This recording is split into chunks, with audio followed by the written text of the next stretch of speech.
नमस्कार बंधुओं, उड़ान ऑनलाइन क्लासेस आज आपके लिए लेके आया है हिंदी व्याकरण से संबंधित 15 महत्वपूर्ण प्रश्न जो हर प्रकार के कंपटीशन एग्जाम में पूछे जाते हैं, लेकिन टारगेट अपना रहेगा रीट पर। तो चलते हैं दोस्तों पहले क्वेश्चन की ओर। किस शब्द में उपसर्ग का प्रयोग हुआ है? तो पहला ऑप्शन है उपकार, दूसरा है पढ़ाई, तीसरा है अपनापन, चौथा है लाभदायक। तो दोस्तों इसका जो सही उत्तर होगा वह पहला ऑप्शन है उपकार। ठीक है, तो चलते हैं दूसरे क्वेश्चन की ओर। इनमें से कौन सी जातिवाचक संज्ञा से भाववाचक संज्ञा बनाया गया है?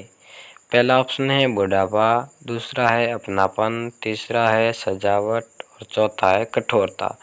तो दोस्तों इसका सही जो उत्तर होगा वह है बुढ़ापा। ठीक है, अगले क्वेश्चन की। निम्नलिखित में से विराम चिन्ह नहीं है। पहला है अल्प विराम, दूसरा है अवतरण, तीसरा है निर्देशक चिन्ह, चौथा है पूर्ण विराम। तो दोस्तों इसका जो सही उत्तर होगा वह है अवतरण। ठीक है, चलते हैं अगले क्वेश्चन की ओर। वाक्य के घटक होते हैं, पहला है उद्देश्य और विधि, दूसरा है कर्ता और क्रिया, तीसरा है कर्म और क्रिया और चौथा है कर्म और विशेषण। तो दोस्तों इसका जो सही उत्तर होगा वो पहला ऑप्शन है उद्देश्य और विधि। ठीक है, तो चलते हैं अपन अगले क्वेश्चन की ओर। किस शब्द में आवा प्रत्यय नहीं है? तो दोस्तों पहला ऑप्शन है दिखावा, दूसरा है बुलावा, तीसरा है लावा और चौथा है चढ़ावा। तो दोस्तों इसका जो सही उत्तर होगा वो है अपना तीसरा ऑप्शन लावा। चलते हैं अगले क्वेश्चन की ओर। हिंदी किस भाषा परिवार की भाषा है? पहला है द्रविड़, दूसरा है चीनी तिब्बती, तीसरा है बहुरूपीय और चौथा है ऑस्ट्रिक। तो दोस्तों इसका सही उत्तर होगा वह अपना है बहुरूपीय परिवार। ठीक है, तो दोस्तों चलते हैं अगले क्वेश्चन के। शुद्ध वर्तनी का चयन कीजिए। तो दोस्तों इसमें 4 अलग अलग ऑप्शन दे रखे हैं, तो वर्तनी की दृष्टि से जो शुद्ध शब्द है वो अपना है दूसरा ऑप्शन कृपा। ठीक है, तो दोस्तों चलते हैं अपन अगले क्वेश्चन की ओर।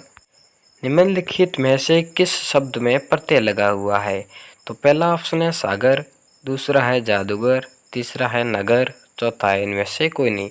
तो दोस्तों इसका जो सही उत्तर होगा वह है दूसरा ऑप्शन जादूगर। ठीक है, तो दोस्तों चलते हैं अपने अगले क्वेश्चन की ओर। क वर्ण किसके योग से बना है?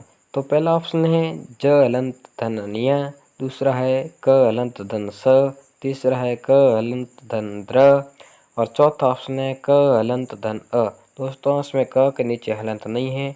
ठीक है, तो दोस्तों सही उत्तर होगा चौथा ऑप्शन। ठीक है, चलते हैं अगले के। हिंदी भाषा का जन्म हुआ है। पहला ऑप्शन है लौकिक संस्कृत से, दूसरा है वैदिक संस्कृत से, तीसरा है पाली प्राकृत से और चौथा है अपभ्रंश से। तो दोस्तों हिंदी भाषा का जन्म अपभ्रंश से हुआ है। ठीक है, तो दोस्तों चलते हैं अपने अगले क्वेश्चन की ओर। दोस्तों पूछा है कि स्पर्श व्यंजन कितने प्रकार के होते हैं? तो पहला ऑप्शन है 15, दूसरा है 20, तीसरा है 24 और चौथा है 25। तो दोस्तों जो हमारा सही उत्तर होगा वह है 25। ठीक है, चलते हैं अगले क्वेश्चन की ओर। निम्न वाक्यों में से मिश्र वाक्य कौन सा है?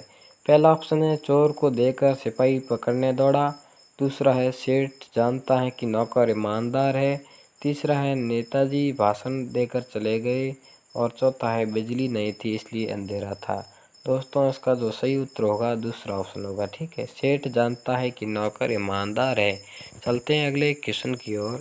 वह कौन सा व्यक्ति है जिसने जवाहरलाल नेहरू का नाम न सुना हो? वाक्य है। तो पहला ऑप्शन है संयुक्त वाक्य, दूसरा है मिश्र वाक्य, तीसरा है सरल वाक्य और चौथा है इनमें से कोई नहीं। तो दोस्तों इसका जो सही उत्तर होगा दूसरा ऑप्शन है मिश्र वाक्य। चलते हैं अगले क्वेश्चन की ओर। इनमें से कौन सा विराम चिन्ह ऐसा है जो हिंदी भाषा में अंग्रेजी भाषा से नहीं लिया गया है? तो दोस्तों पहला ऑप्शन है अल्पविराम, दूसरा है प्रश्नवाचक चिन्ह, तीसरा है अर्धविराम और चौथा है पूर्ण विराम। तो दोस्तों इसका जो सही उत्तर होगा चौथा ऑप्शन पूर्ण विराम। ठीक है, चलते हैं अगले क्वेश्चन की ओर। निर्वाह में प्रयुक्त उपसर्ग है दोस्तों, पहला ऑप्शन है नी, दूसरा है निरी, तीसरा है निर और चौथा है निहि। तो दोस्तों जो इसका सही उत्तर होगा तीसरा ऑप्शन है निर। ठीक है, तो दोस्तों आज की क्लास में इतना ही। कीजिए लाइक एंड सब्सक्राइब और हर सूचना को पाने के लिए बेल आइकन प्रेस कीजिए। धन्यवाद।